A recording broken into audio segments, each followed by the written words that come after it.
The photo might look like a simple old picture of a child seated in a Victorian chair. But a closer look reveals something unsettling. The child in this image never opened his eyes again. This is not a normal family portrait from the 1800s. It is one of the most mysterious post-mortem photographs ever recorded, with a story far stranger than most history books would dare to explain. In late 1887, on the edge of Boston, Helena Morrison held her 8-year-old son James in her arms as he passed away. That winter had been brutal, and diphtheria was claiming many young lives. For Helena, the loss meant not only heartbreak but also the end of her family's line and the dreams she had built around her son. Her grief soon turned into a determination that crossed both social limits and the boundaries between life and death. At that time, post-mortem photography was common. Families often only managed to capture a photo of a loved one after death, since photography was still rare and expensive. Skilled photographers made lifeless bodies appear natural, sometimes painting eyes onto closed eyelids or using hidden supports to pose them. But Helena's case was different. She wanted something far beyond the ordinary. Helena was not a typical widow.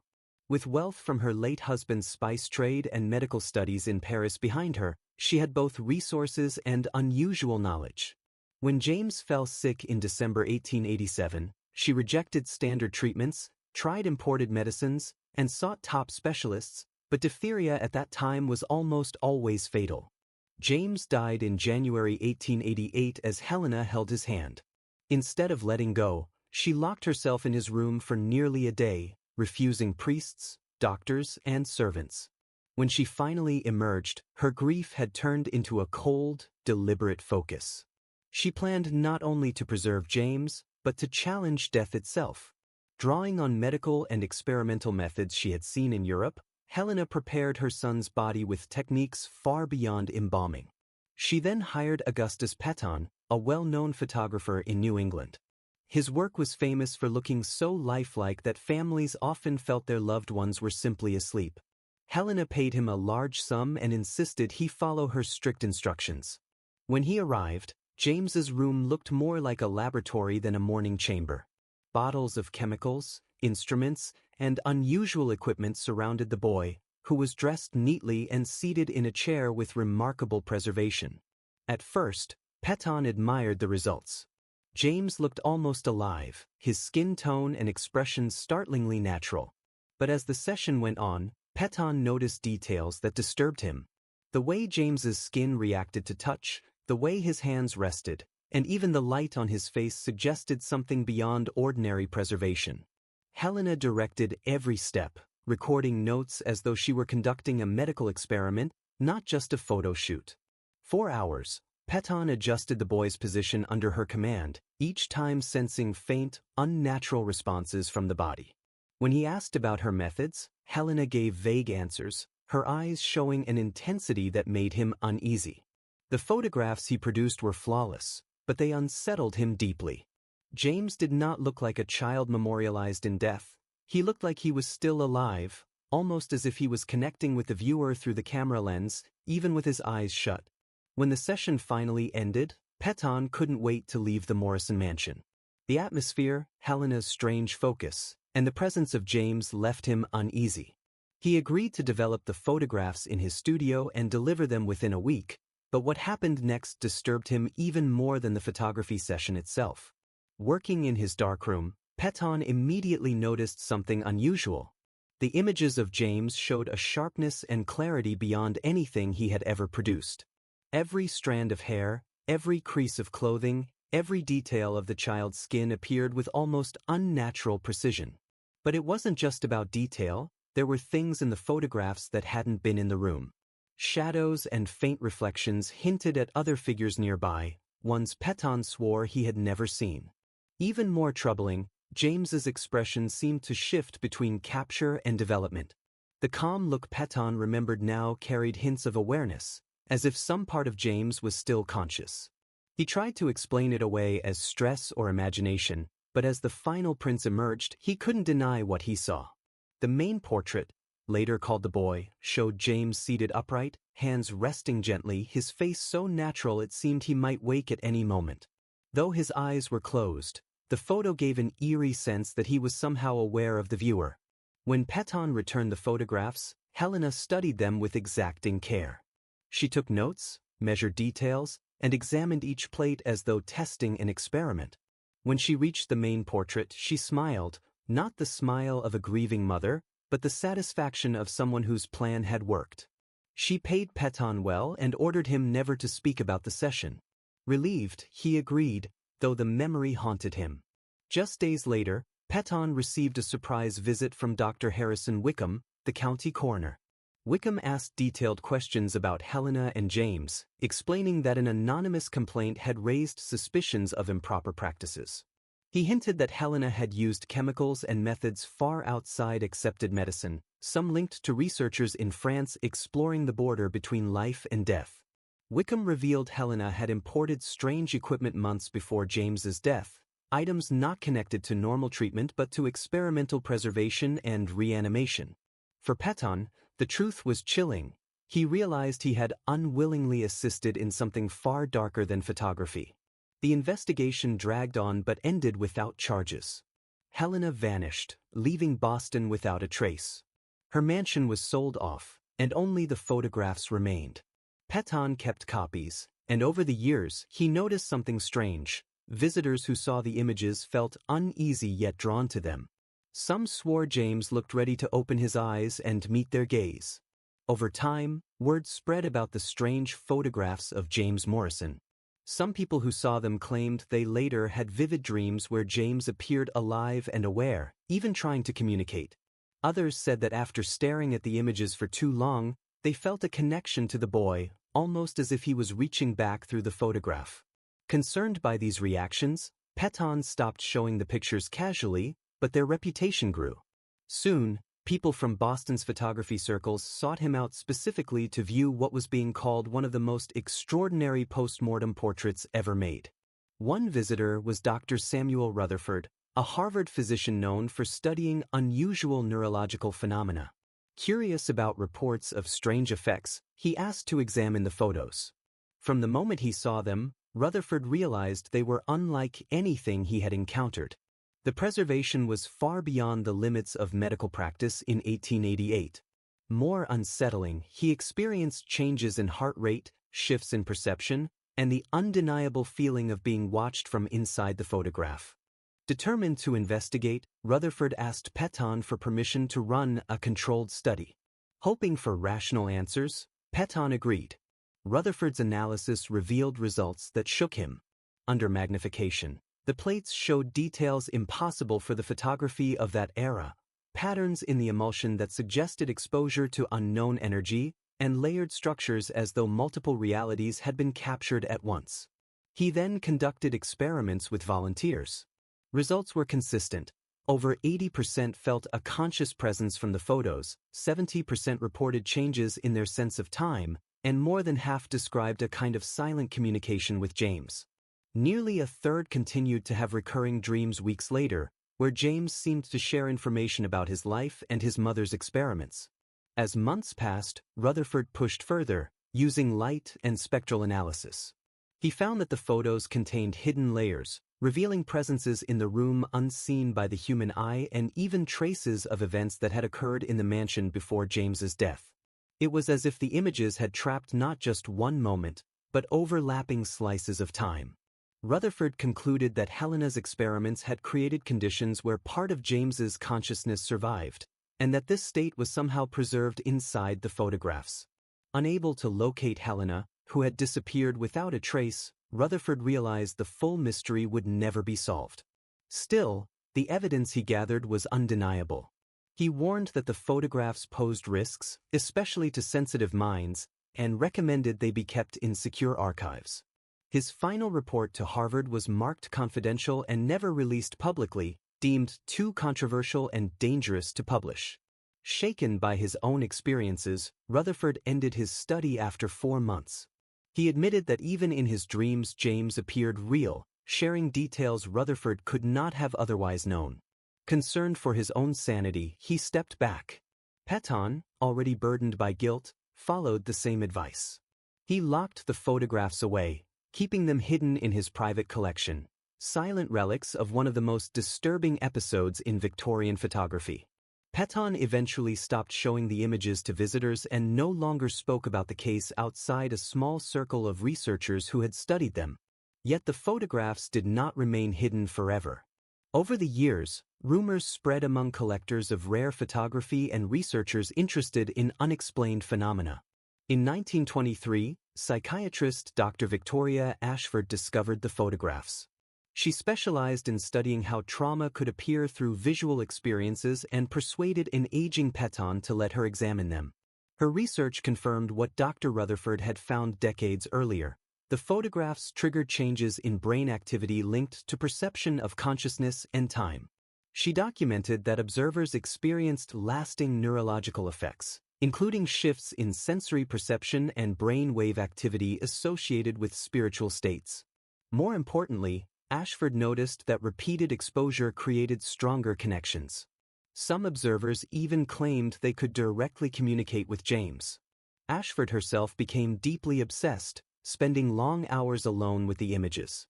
Before suffering a breakdown in 1925, she insisted that James was trying to reveal information about his mother's later experiments and whereabouts. Her colleagues dismissed this as delusion, but her private notes contained details that could not have been learned from normal sources. After her collapse, the photographs were locked away by Peton's heirs, who considered them too dangerous for further study.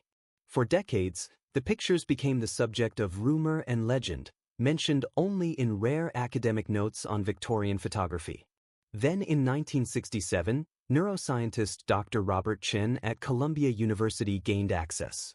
Using modern brain monitoring equipment, he demonstrated that the photos activated the same neurological patterns triggered by real, living people. In other words, the brain responded to James as though he were present and conscious, not a deceased child. This was the first solid scientific proof that the images contained properties beyond conventional explanation. But Chen's work was cut short when Peton's descendants withdrew the photographs permanently, transferring them to a private institution. Only fragments of the studies by Rutherford, Ashford, and Chen survive today, and access to the original images remains restricted. Now, nearly 140 years later, James Morrison's photographs are still one of the greatest unsolved mysteries in photography.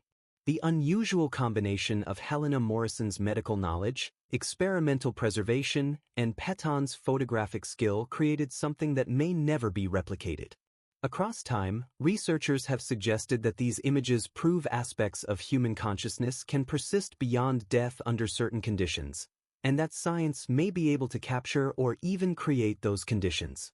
The photograph of James sitting calmly in his chair, which at first glance seems like a simple Victorian memorial, carries far deeper questions. Is it only a remembrance of a lost child, or is it proof that life and awareness can linger past death?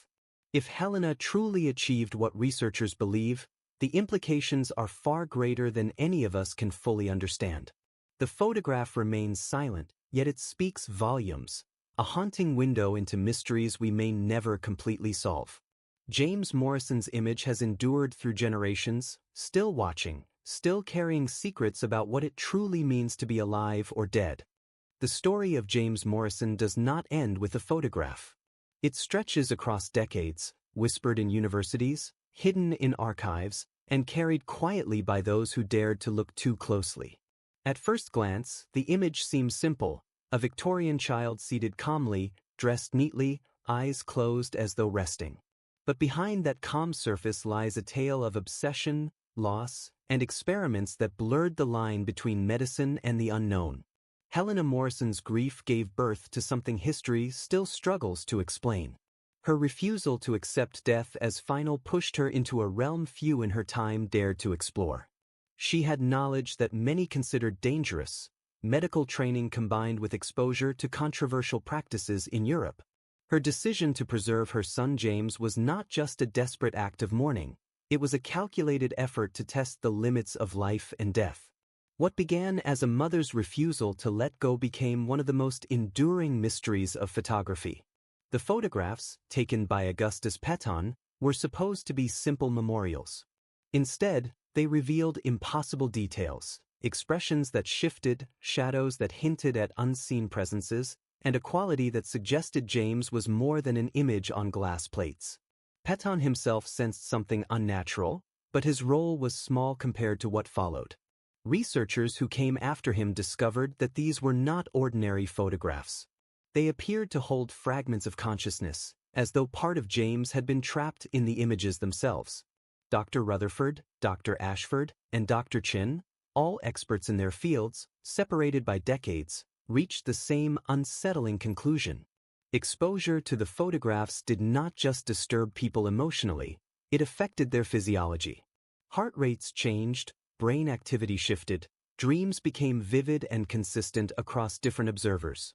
People reported direct experiences with James, dreams of him speaking, attempts at communication, and sensations of being watched. These were not isolated incidents. They were measurable, repeatable, and verifiable, though no one dared to make the findings fully public. Each generation of researchers confirmed what the last had feared. The photographs functioned like a doorway. They created interaction between the living and some enduring presence of James. Whether that presence was memory, energy, or actual consciousness remained unclear. But the evidence left little doubt that Helena's experiments had produced something beyond accepted science. When Dr. Chin finally documented neurological responses identical to those produced by contact with living people, the implications became undeniable. James Morrison's image was not just recognized as human, it was recognized as alive. Observers' brains responded as though he were present in the room. This discovery was so controversial, so destabilizing to conventional thought, that the photographs were immediately withdrawn. Locked away once again, they became less an object of study and more an artifact too dangerous to expose. And yet, the mystery has never faded. Nearly 140 years later, the name James Morrison still echoes in whispers among historians of photography, students of the paranormal, and neuroscientists exploring consciousness. What exactly was preserved in those photographs? Was it a fragment of awareness, a residue of energy, or something entirely new? The question matters because it forces us to face the possibility that death is not an absolute barrier. If consciousness can persist under certain conditions, then what we think of as the end may only be a transformation. Helena Morrison may have stumbled upon something humanity has sought for centuries, the ability to hold on to life after death. She may not have brought her son fully back, but she preserved something far more elusive, his presence. This possibility unsettles us because it shifts the foundation of how we see reality.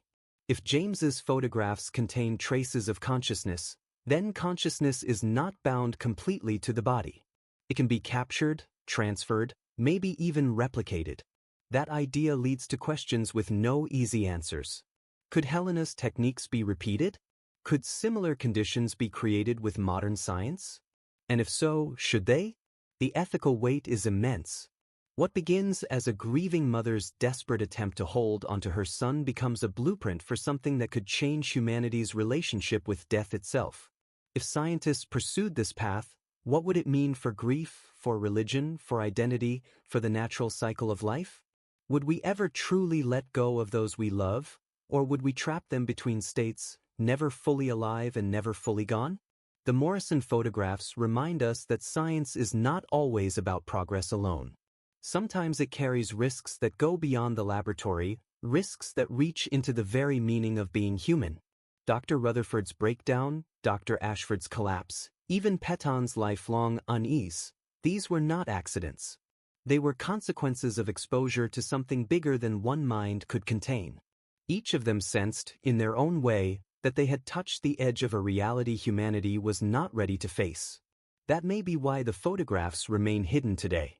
Locked away in private archives, mentioned only in restricted reports, and studied only by a handful of researchers brave enough to risk it. They are too dangerous to display publicly, yet too significant to destroy. They sit in silence, waiting, like James himself, still seated in that ornate chair, still watching. And maybe that is where the true power of the story lies. Not just in the science or the speculation, but in the persistence of mystery. In an age when nearly everything can be explained, the Morrison photographs remain unexplained. They remind us that there are still boundaries we do not understand, still doors we are afraid to open.